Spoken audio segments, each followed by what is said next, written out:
연말이 되면 우리는 TV에서 각종 연애 시상식을 우리가 보게 되는데, 가끔 그 시상식에서 큰 상을 받게 되는 연예인들 가운데 수상 소감으로 하나님께 이 모든 영광을 돌립니다 라고 하는 연예인들을 우리가 가끔 보게 되죠.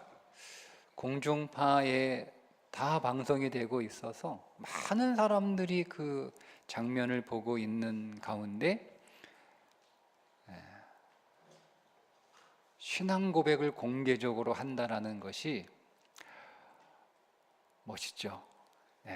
굉장히 멋있고 또 좋아 보이고, 한편으로는 나도 저런 기회가 있으면 좋겠다. 오늘 우리의 자녀들도 저런 자리, 저런 기회를 가지면 좋겠다. 이런 바람도 우리가 갖게 됩니다. 하나님께 영광을 돌린다는 것이 어떤 의미일까 한번 생각을 해봤어요. 하나님께 영광을 돌립니다.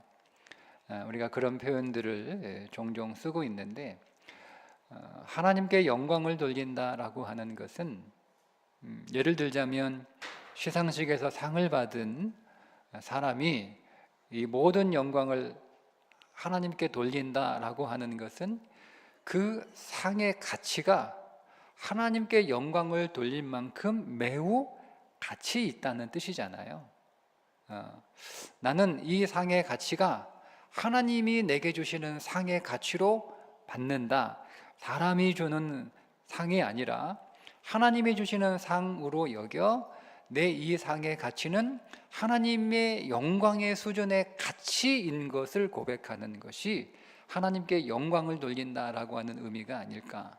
그래서 하나님께서 내게 이런 영광스러운 자리에 세워주신, 즉 아주 가치 있는 삶의 한 순간을 허락하신 것이 감사하고, 내 삶을 하나님께서 이 가치 있게 만들어 주신 것이 너무나 감사하다. 저는 그런 의미를 담아서 하나님께 영광을 돌린다라는 표현을 하는 것은 아닐까, 그런 생각을 하게 돼요. 그러다 보니 내 삶이 그렇게 하나님께 영광을 돌리는 가치 있는 삶이 되었으면 좋겠다. 나는 그렇지 못하다 하더라도 오늘 우리의 자녀들은 반드시 하나님께 영광을 돌릴 수 있는, 하나님의 그 영광의 가치가 되는, 정말 그렇게 가치 있는 인생을 좀 살았으면 좋겠다. 그러니까 이런 마음의 소원과 그런 기대가 우리 안에 생겨나지 않습니까?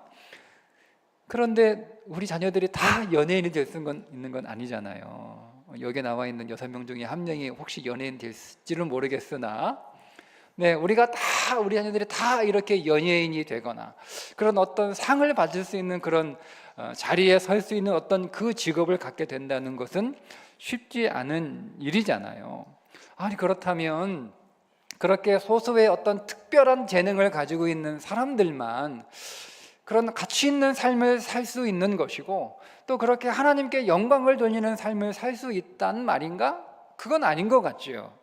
하나님께 영광을 돌리는 사람이 어떤 특정 소수의 사람들에게만 요구되거나 국한된 것은 아니지 않겠습니까? 하나님은 오늘 우리의 모든 사람들로부터 하나님은 영광 받으시기를 원하고, 하나님은 당신의 백성 모든 사람들이 다 가치 있는 삶을 살아가기를 원하실 터이니, 그렇다면 누구나 다 영광을 돌릴 수 있는 삶을 살 수 있다는 거예요. 누구나 다 그가 누구이든 모든 그리스도인들은 아주 하나님께 영광을 돌릴 수 있는 가치 있는 삶을 살 수 있다는 말이지 않습니까? 맞아요. 여러분, 모든 그리스도인들은 다 하나님께 영광을 돌리는, 하나님의 영광의 수준에 맞는 가치 있는 삶을 누구나 다 살아갈 수 있는데, 그게 어떤 삶인가? 그게 바로 사랑하는 삶입니다. 사랑하는 삶, 우리가 너무 뻔한 이야기로 듣고 있는데요. 근데 여러분, 사랑하는 삶 좋아요.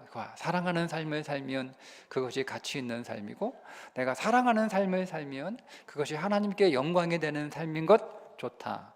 그런데 사랑을 해보니까 사랑이 좀처럼 간단한 문제가 아니고, 사람은 매우 어려운 문제이고, 또 사랑을 한다라고 하는 것은 내가 뭔가 어떤 대단한 것들을 가지고 있어야만 가능한, 우리는 그렇게 사랑을 굉장히 어렵고 힘들고 또 굉장히 중요한, 이렇게 우리가 생각하고 있는데, 우리가 또 특별한 여러분 사랑을 하지 않아도요, 그냥 우리가 일상적으로 먹고 마시는 그 일들을 가지고도 우리는 충분히 가치 있는, 여러분 먹고 마시잖아요. 늘 먹고 마시는 우리의 그 일상을 가지고도 우리는 충분히 하나님께 영광을 돌리는 삶, 가치 있는 삶을 살아갈 수 있다는 거, 그거 오늘 제가 함께 말씀으로 여러분과 나누려고 합니다. 요한복음 13장 35절에 보면, 너희가 서로 사랑하면 이로써 모든 사람이 너희가 내 제자인 줄 알리라. 15장 8절에는 너희가 열매를 많이 맺으면 아버지께서 영광을 받으실 것이요 너희는 내 제자가 되리라. 13장 35절도 내 제자인 줄 알리라. 15장 8절도 내 제자가 되리라. 제자가 되는 것에 관하여 동일하게 말씀하고 있는데, 13장 35절은 사랑하면 내 제자가 된다라는 말씀이고, 15장 8절은 열매가 많으면 내 제자가 된다라는 말씀이잖아요. 그렇다면 이 두 개의 말씀을 같이 묶어서 이해하면 서로 사랑한다는 것이 열매가 많은 거예요. 열매가 많은 것이 뭐냐? 서로 사랑하는 거예요. 서로 사랑하는 그 열매가 풍성한 삶을 살게 되면 주님의 제자가 되는 것이고, 그 제자가 되는 삶이 곧 하나님께 영광을 돌리는, 하나님이 영광을 받으시는 삶이라는 거죠. 그러니까 내가 하나님께 영광을 돌리는 가치 있는 삶은 무엇이냐? 주님이 가르쳐 주셨는데, 사랑하는 삶이 매우 가치 있는 삶이고, 사랑하는 삶이 내게 영광을 돌리는 삶이고, 내가 영광을 받는 삶이다라고 주님이 말씀을 하셨습니다.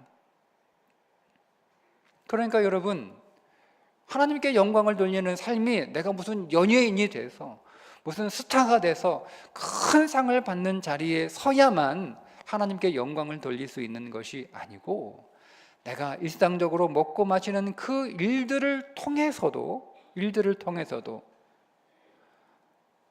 고린도 전서 10장 31절에 우리가 잘 아는 말씀, 그런즉 너희가 먹든지 마시든지 무엇을 하든지 다 하나님의 영광을 위하여 하라. 우리가 일상적으로 먹고 마시는 그 일들을 통해서도 우리는 사랑하는 삶을 살아갈 수가 있고, 내가 먹고 마시는 게 사랑하는 삶이 된다는 거죠.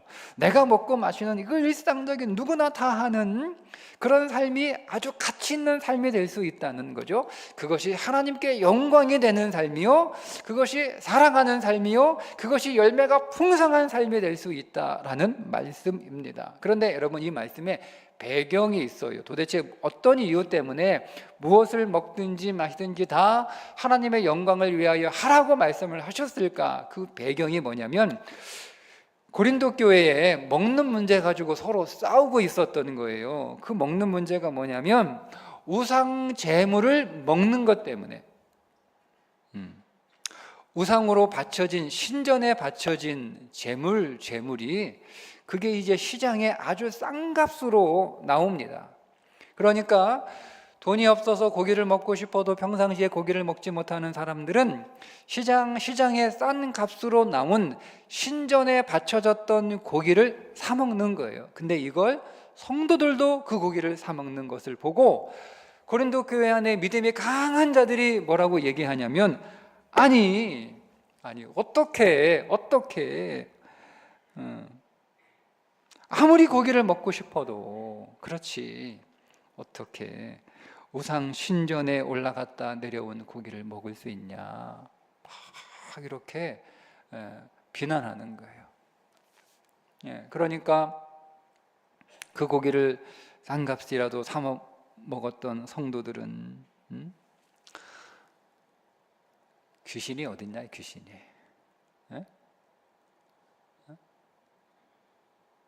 아니, 믿음이 있다면서 귀신을 믿어?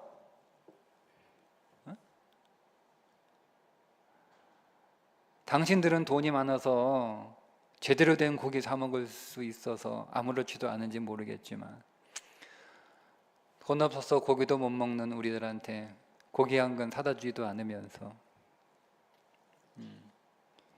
시장에 싼 값으로 나오는 고기 그거 좀 사 먹었다고 그렇게 뭐라고 하냐, 이러고 막 서로 막 싸우는 거예요. 그러니까 그걸 보고 사도 바울이 고린도교에 보내는 편지에 먹든지 마시든지 무엇을 하든지 다 하나님의 영광을 위하여 하라. 근데 로마 교회에도 비슷한 일이 벌어지는데 믿음이 약한 자와 믿음이 강한 자 사이에 갈등이 있었어요. 그래서 똑같은 얘기를, 표현만 조금 바꿔서 똑같은 얘기를 하는 거예요. 로마 교회는 뭐라고 얘기했냐? 오늘 본문이죠. 그러므로 그리스도께서 우리를 받아 하나님께 영광을 돌리심과 같이 너희도 서로 받으라. 서로 받으라는 거예요. 서로 받으라. 무엇을 먹든지 마시든지 다 하나님의 영광을 위해서 하려면 어떻게 서로 받아줘야 되는데, 서로 받아주려면 여러분 어떻게 해야 되냐면 지식으로 대하면 안 되고 사랑으로 대해야 가능한 거죠. 그래서 고린도전서 8장 1절에 우상의 제물에 대하여는 우리가 다 지식이 있는 줄 아나 지식은 교만하게 하며 사랑은 덕을 세우나니. 지식으로 접근하지 말라는 거예요. 여러분, 지식으로 접근하면 답은 하나밖에 없어요. 지식으로 접근하면 답은 하나예요. 그런데 사랑으로 접근하면 답은 여러 개예요. 이렇게도 할 수 있고 저렇게도 할 수 있고 답이 많아요. 그러니까 그런 지식으로 접근하지 말고 사랑으로 접근해서 서로 받아주라는 겁니다. 답은 여러 개니까, 지식은 답이 하나니까 그거 아니면 아닌 거예요. 근데 이 사람을 내가 받아주려면 지식으로 이 사람을 대할 수는 없죠. 그래서 사랑으로 대하라는 거예요. 사랑으로 대하면 답이 여러 개. 근데 왜 우리가 그렇게 해야 되냐? 예수님이 그렇게 하셨기 때문입니다. 예수님이 그렇게 하셨기 때문에. 그래서 그러므로 그리스도께서 우리를 받아 하나님께 영광을 돌리신 것처럼 그렇게 해서 그렇게 주님이 그렇게 하셨어요. 그분이 모델이에요. 예수님이 어떻게 하나님께 영광을 돌리셨느냐? 우리를 받아주셨어요. 우리를 받아주심으로 하나님이 여러분 나를 받아주셨대. 하나님이 나를 받아주셨대. 주님이 나를 받아주셨대. 여러분은 주님이 받을만 해서 받아주셨습니까? 어떻게 생각하세요? 주님이 나는 받을만 하시니까, 나 정도는 양호하니까 주님이 나를 받으셨을까요? 어떻습니까? 이렇게 생각하시면 돼요.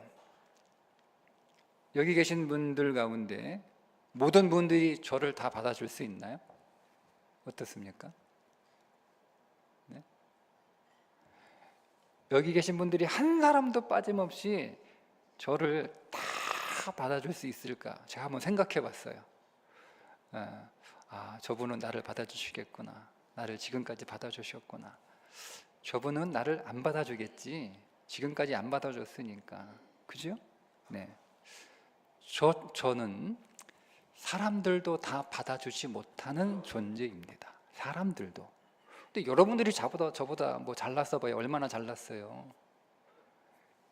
저와 여러분의 인간의 격차가 있겠지만 그 격차가 얼마나 대단해요. 그 격차가 얼마 되지도 않는 사람도 나를 못 받아주는 일이 있단 말이에요. 그런데 주님이 나를 받아주셨대요. 주님이. 나는요, 내 곁에 있는 나와 만나는 그런 사람들이 다 나를 받아줄 수 없는 그런 요소가 내 안에 분명히 있단 말이에요. 그런데 그런 나를 주님이, 사람도 아니고 하나님이 나를 받아주셨대. 근데 그것이 하나님께 영광이 되었다는 거예요. 주님이 나를 받아주셨대. 여러분, 주님이 나를 받아주셨다는 말은요, 따지지 않았다는 거예요. 조건을 따지지 않아요. 주님이 여러분 조건을 거시면 우리는 한 사람도 주님께 받아줄 수 없는, 그냥 주님이 나를 있는 모습 그대로 그냥 나를 받아주신 거예요. 내가 여러분 주님 앞에서 내가 얼마나 많은 쓸데없는 소리를 하고 있는가. 제가 가끔 오래전 설교 파일을 열어가지고 보거든요. 근데 이번 주도 제가 오래전 설교, 그 누가복음 큐티 이제 새벽 말씀 보고 있어서 쭉 찾아보니까 제가 아주 오래전에 누가복음 새벽에 설교도 했고 또 누가복음을 주일 오전에 설교도 했더라고요. 그래서 제가 그때는 어떻게 설교했나 하고 열어봤어요. 근데 얼마나 창피한지 이걸 우리 교인들이 다 들어줬구나. 주님한테 너무 창피한 거예요. 하나님, 제가 쓸데없는 이야기 했습니다. 그런 게 보이더라니까. 지금 보니까 그거 주님이 다 받아준 거 아니에요? 예? 말도 안 되는 소리 하고 있는데, 그때는 그게 뭐 대단한 것인 줄 알고 막 이렇게 설교했는데 지금 보니까 너무 창피해. 근데 주님이 다 받아주셨어. 여러분, 로마서 14장 1절에 보면 받아준다는 것이 어떤 말씀인지 잘 나와 있어요. 한번 읽어볼까요? 믿음이 연약한 자를 너희가 받되 그의 의견을 비판하지 마라. 여러분, 우리가 쓸모 있는 소리만 하는 거 아니잖아요. 그죠? 때로는 쓸데없는 이야기도 해요. 여러분, 우리가 말도 안 되는 소리 합니다. 그죠? 그래도 믿음이 강한 자는 어떻게 하라는 거예요? 믿음이 연약한 자의 그 말도 안 되는 소리 다 받아주라는 거예요. 그게 서로 받아준다는 거예요. 그게 사랑이라는 거예요. 그게 하나님께 영광이 된다는 거예요. 여러분, 꼴 보기 싫은 사람 있죠? 꼴 보기 싫은 사람은요, 그 사람이 하는 말은 다 거슬러. 무슨 말을 하든 꼴 보기 싫은 사람이 하는 말은 다 듣기 싫은 거야. 이게 꼴 보기 싫은 사람이야. 아주 그냥 꼴 보기 싫은 사람은 뭘 말해도 하여튼 내 귀에 거슬린 거야. 그 꼴 보기 싫은 사람 보는 게 사랑이에요. 그 꼴 보기 싫은 사람 내가 봐주는 거예요. 무슨 말인지 다 내 귀에 거슬리는데 거슬리는 그 얘기 들어주는 거예요. 여러분, 그동안 여러분들이 말도 안 되는 소리 다 여러분 들어주시고,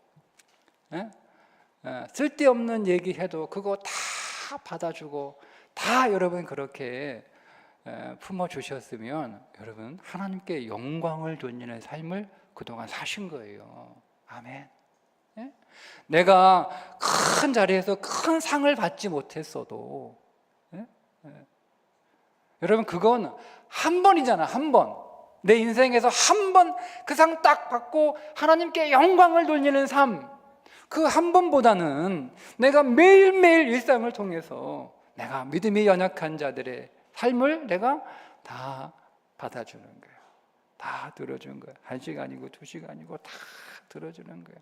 말도 안 되는 소리지만 비난하지 않고 중간에 말 자르지 않고 그냥 다 들어주는 거, 다 받아주는 거, 그런 삶을 여러분 사셨다면 여러분들은 지금껏 하나님께 영광이 되는 삶을 사신 것이고 하나님이 여러분의 그 사랑을 하나님의 영광으로 받으신 줄 믿습니다. 얼마나 감사한 거예요. 얼마나 감사해요. 하나님이 나는 이게 별것 아닌 거라고 생각했는데 이것이 하나님의 제자가 되는 사랑의 사건이고 많은 열매를 맺는 사건이고 하나님의 영광을 받으시는 사건이라는 사실이 얼마나 여러분 감사한 일인지 몰라요. 이제 곧 다음 주 설 명절인데요. 혹시 꼴보 계시는 사람들 봐야 되는 상황이 우리 가운데 찾아올지도 모르겠어요. 네, 우리 여러분 한번 봐주면 어떨까요? 그죠? 네, 보기 싫은 사람 있을 수 있죠. 명절인데 안 만날 수 없고 보긴 봐야 되는데 그 시간이 불편해, 그 자리가 불편해, 그럴 수 있어요. 근데 여러분, 우리가 지금까지 그 자리를 피했다면 분명히 이유는 그 사람에게 있는 건 맞아요. 그러나 그가 연약한 자라고 하는 것을 우리가 기억하고 주님이 그런 나를 받아주셨으니, 주님이 나도 받아주셨는데 내가 뭐 못 받아줘요? 그죠? 근데 그게 하나님께 영광이 된다는 거야. 그럼 얼마나 여러분 놀라운 기회입니까? 내가 무슨 큰 상을 받지 않아도 내가 보기 싫은 사람 한번 보고 듣기 싫은 말 내가 한번 여러분 들어주는 것이 이게 사랑하는 삶이고 주님의 제자가 되는 삶이고 풍성한 열매를 맺는 삶이고 하나님께 영광이 되는 삶이니 여러분 얼마나 좋은 기회예요. 손해볼 거 하나 없는 얼마나 여러분 이득이 되는 일입니까? 여러분 오늘 이 한 해 우리가 하나님 앞에 날마다 서로 받아줌으로 영광이 되는 한 해가 되시기를 주님의 이름으로 축복합니다. 기도하겠습니다.